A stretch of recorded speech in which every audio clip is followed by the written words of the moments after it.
மிதுன ராசியை பொறுத்தவரை இந்த ஆண்டு மிக சிறப்பான ஆண்டு.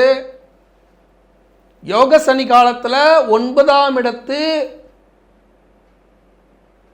யோக சனியை நிறைவு பெற்று 10ஆம் இடத்துல அடித்தளத்தை அமைக்கும் சனி பகவானாக நகர்கிறார். மார்ச் மாதம் 29ஆம் தேதி திருக்கணித பஞ்சாங்கப்படி.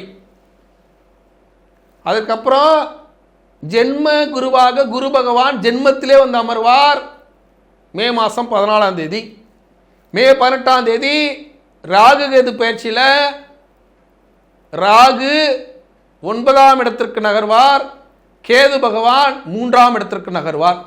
இது எல்லாம் சேர்ந்து பிப்ரவரி 11 வரைக்கும் குரு பகவான் விரயஸ்தானத்தில் வக்ரமாகி விரய செலவை கொடுத்தாலும் அதன் மூலியமாக ஒரு பயனை கொடுப்பார். பிப்ரவரி 11க்கு பிறகு மே மாதம் 14ஆம் தேதி வரைக்கும் விரய செலவை கொடுப்பார். அதன் மூலியமாக தொழிலை விரிவாக்கம் செய்ய முடியும். அதே போல சனீஸ்வர பகவான் 9ல் இருந்தாலும் லாபம் தான், அடுத்து 10க்கு போனாலும் லாபம் தான். தொழிலை விரிவாக்கம் பண்ணால் அதுக்கான அலைச்சல், அதுக்கான உழைப்பு. அதே போல குரு பகவான் ஜென்ம குருவாக இருக்கும்போது பொருளாதார நெருக்கடி வரும். இப்போ தொழிலை விரிவாக்கம் பண்ணுறீங்க, அதுக்கான உபகரணம் வாங்குறீங்க, அதற்கான அலைச்சல் இருக்கும்போது அதற்கான வருமான பற்றாக்குறை ஏற்படுவதற்கு வாய்ப்புகள் அதிகம் மே 14க்கு பிறகு. அதே சமயத்தில் காரிய தடைகள் வருவதற்கும் வாய்ப்பு உண்டு. ஏன்னா 3ஆம் இடத்துல முயற்சி பயிற்சி வளர்ச்சி ஸ்தானத்தில் கேது பகவான் பகை பெற்று உட்காருவார் சூரியன் மனை ஏறி. இப்போ ஒரு அலுவலகம் வச்சுருக்கீங்க, அரசாங்கத்தில் வந்து விண்ணப்பம் பண்ணுறீங்க அப்படின்னா அது சரியான நேரத்துக்கு அதுக்கான பர்மிஷன்ஸ்லாம் வராது. அப்போ அதுக்கு அலைஞ்சு தெரிஞ்சு தான் நம்ம பர்மிஷன் வாங்குற மாதிரி ஒரு சூழல் வந்துடும்.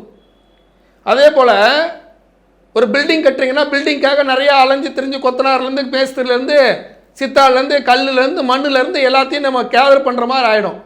அப்போ இந்த மாதிரி அதாவது ஒரு வீடு கட்டுறீங்க, ஒரு அலுவலகம் வச்சுருக்கீங்க, ஒரு திருமணத்துக்கு இதுக்கான அலைச்சல்கள் இருக்குமே ஒழிய பெரிய விஷயத்திற்காக அலைகிறீர்கள், பெரிய விஷயத்திற்காக உழைக்கிறீர்கள் அப்படின்னு தான் அர்த்தமே ஒழிய மற்றபடி கஷ்டம் இல்லை.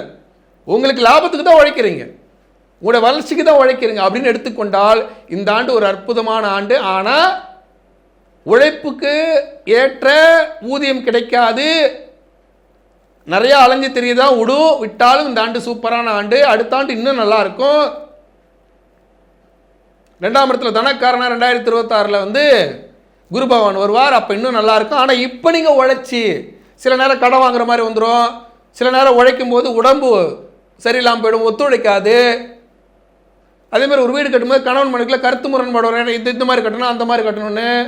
திருமணம் பண்ணும்போது பிள்ளைகளுக்கு உறவினர்களுக்கு கணவன் மனைவிக்குள்ள கருத்து முரண்பாடு வருவதற்கு வாய்ப்பு இருக்குது. இப்படியாக ஒரு விஷயத்தை செய்யும்போது சில மோதல்கள், கருத்து மோதல்கள், சில உடல் உபாதைகள், சில அலைச்சல்கள், சில வருத்தங்கள், சில தோல்விகள் வந்தாலும் இந்த ஆண்டு உங்களை வளர்ச்சி பாதைக்கு அழைத்து செல்லும் ஒரு அற்புதமான ஆண்டு. இந்த ஆண்டு மேலும் வளர்ச்சி பாதை எனக்கு வரணும்பா. இதில் வந்து பார்த்தீங்கன்னா சூரிய பகவான் மாத கிரகமாக இருக்கக்கூடிய சூரிய பகவான், புதன் பகவான், செவ்வாய் பகவான், சுக்கிர பகவான் இவங்க எல்லாம் நல்ல பலமாக வராங்க. ஏன்னா யோசனை காலம் அடித்து தூக்கிட்டு போயிடுவீங்க, நிறைய வளர்ச்சி. ஆனால் பல பொருளாதார தடை, சரியான நேரத்துக்கு சரியான தொகை கைக்கு வராமல் கூட போய்விடலாம். ஆனால் உழைப்பின் மூலமாக அவற்றை பெற்றுக்கொள்ள முடியும். இந்த நேரத்தில் நீங்கள் மிதுன ராசியாக இருந்தால் நேராக சிதம்பரம் போங்க, நடராஜ பெருமானை தரிசனம் செய்துவிட்டு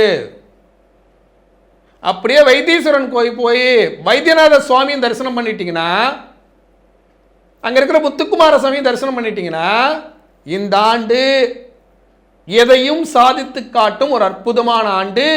அலைச்சலோடு கூடிய லாபம், உழைப்புக்கேற்ற வருமானம், உயர்வான வாழ்வு அமையும் ஒரு அற்புதமான ஆண்டாக மிதுன ராசிக்காரர்களுக்கு அமைவதற்கு வாழ்த்துக்கள்.